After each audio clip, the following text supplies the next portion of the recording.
मेरे मुस्तफ़ा करीम का भी अंदाज देखें। ये बुखारी है, ये मुस्लिम है।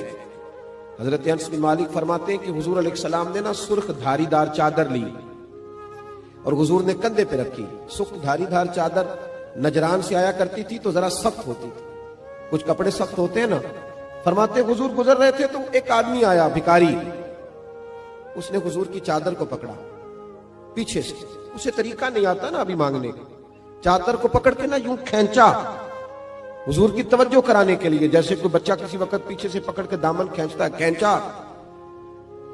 तो हजरत अनस बिन मालिक फरमाते हैं कि इस जोर से उसने खींचा कि हुजूर की गर्दन पर मैंने निशान पड़ा हुआ देखा, नाजुक वजूद अतर निशान पड़ गया। तो हुजूर ने जब पलट कर उसकी तरफ देखा तो वो कहने लगा, ए मोहम्मद सल्लल्लाहु अलैहि वसल्लम, मैं कुछ मांगने आया हूं, मुझे कुछ दीजिए।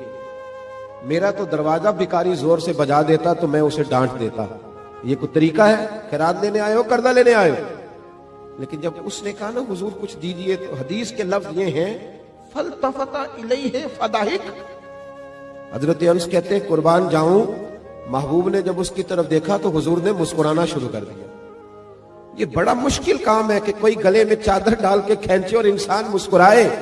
लेकिन बरेली के इमाम फरमाते हैं, जिसके गुच्छे से लच्छे जड़े नूर के, उन सितारों की नुज़हत पे लाखों सलाम, उनके खुतबे की हैबत पे बेहद दुरूद और उनकी बातों की लज्जत पे लाखों सलाम।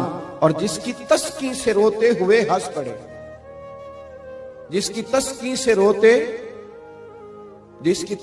रोते हुए, कहते हैं हुजूर हल्का सा तस्कीन करते थे, पूरा मुस्कुराते भी नहीं थे, तो रोने वाला हंसना शुरू कर देता था। अब यहां एक सवाल पैदा होता था कि वो तस्कीन तो फिर हुजूर कभी कभी करते होंगे ना, यानी वो मौज तो कभी कभी आती होगी। तो आला हजरत ने अगले मिसरे में उसका जवाब दे दिया। फरमाने लगे, ऐसा नहीं था कि फिर लोगों को इंतजार करना पड़ता था कि हुजूर मुस्कुराएंगे तो रोते हुए हंसेंगे।